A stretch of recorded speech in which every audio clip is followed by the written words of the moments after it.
In this video, we will review the PUMA Deviate NITRO Elite 3. Elite, not the Deviate 3, the Deviate NITRO Elite 3. The two shoes are releasing pretty much at the same time. This is the Elite 3. Stay for this review because we're taking your questions and we're going in depth into this shoe. Let's get into it. Hey everyone and welcome back on the channel. My name is Alex. In today's video, we have the review of the PUMA Deviate NITRO Elite 3, the top-of-the-line marathon racing shoe from PUMA. Just released or about to release when you're watching this video.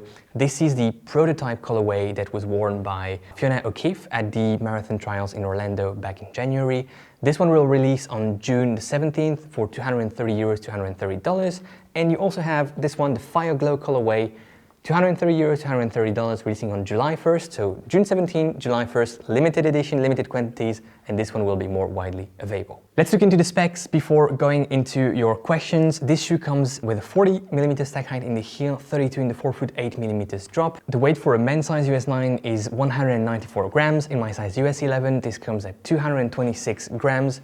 Pretty lightweight, I like it, and it feels very light on foot, which is really a good thing. For this review, I will take your questions that you asked in the community tab on the YouTube channel, and I will try to answer as many of them as possible. They cover a wide range of topics, so we should cover the upper midsole ride, outsole, stability, and more.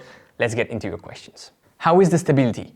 Well, it's a wild ride. It's not super stable in the heel, not super stable in the forefoot. This shoe really wants you to go fast and really wants you to focus on one thing, and that's producing speed. It's not here to maintain any sort of stability in your gait cycle. I think it's one of the least stable super shoes out there, so if you have pronation issues, it isn't for you. Forefoot space, it seems quite narrow and pointy. Yes, it is exactly that, narrow and pointy. The lasts that PUMA has been using are on the longer side of things, quite narrow, especially here in the midfoot and forefoot areas.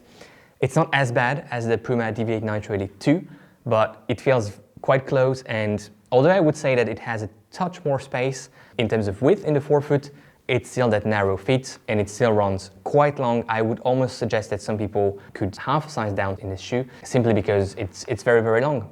Compare it to V2.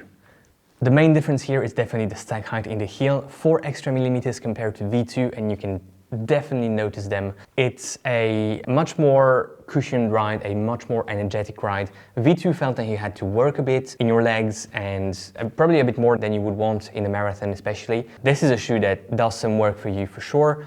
The foam feels much more energetic. I'm not sure if this is the new ATPU that PUMA has been using in the Fast R2. It feels like it and it would be good news, but definitely super bouncy foam in the heel, in the forefoot. Lots of cushion. V2 felt a bit flat. This also feels like it has a touch more toe spring and rocker in the forefoot. You are pushed forward. Nice job here, PUMA, as well. I would say overall that this is a winner compared to V2, and I don't see why people would prefer V2 compared to this, unless you want to have something a bit closer to the ground and with a bit more ground feel. Otherwise, this is a better racing shoe, and it's actually a very good racing shoe. One drawback though compared to V2, V2 didn't have any squeaky noise here in the outsole, midsole. The grip of this shoe feels so grippy that it's almost noisy against the ground, and there's a bit of a squeaky noise that I think is related with that groove and that void in the outsole. So if you don't like to have any noise when you're running and if you like a silent shoe, this isn't one. Looks similar to the Vaporfly Next% 3, can you compare it against it? This feels much more dynamic, much more energetic. The Vaporfly Next% 3 was taking a lot of energy out of my running. It felt a bit too mushy, a bit too plush, a bit too soft. This is a bit firmer, but not in a bad way. It's actually a bit more energetic in the sense that it releases much more energy after compression. The decompression is much more violent in this shoe. It's geared at faster runners, I would say, than the Vaporfly Next% 3. So if you feel like the Vaporfly is draining too much energy out of you, if it doesn't feel like it's helping you enough, you could look into this one. The price point is also much better, €30 less, $260 for the Vaporfly, $230 for this.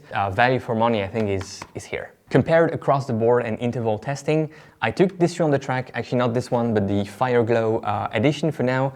and I ran a range of paces, not enough, and this is not a full review or a full assessment that will be available on our website, metaendurance.com, link in the description if you want to read it. But for now, at pretty much all racing paces, it feels superb. It's a bit demanding on the legs at slower paces, but it's not a shoe meant for easier paces. So jogging in between your intervals, or if you're planning to do active recovery, active endurance, just take another pair of shoes in your bag after your track session, because this is very, very nice at faster paces.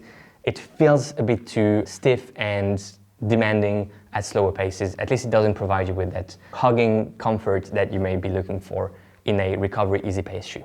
Races it can run, and how many races can you run in it? I would say that this is a very good shoe from the 5K to the marathon, with, in my opinion, a sweet spot around that 10K half marathon distance. For the marathon, I need to have a longer session in it, and for now I cannot judge it for the marathon distance, but at 5K, 10K half marathon paces and for those distances, I would actually be very comfortable racing in it.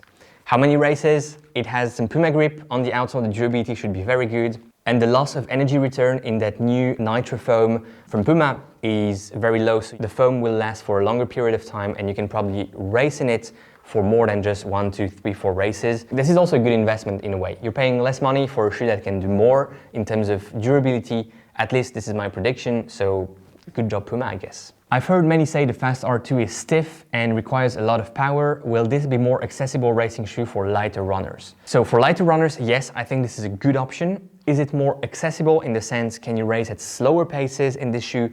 I doubt it. I think, again, this shoe requires some speed, some higher paces, and some intermediate to advanced runners.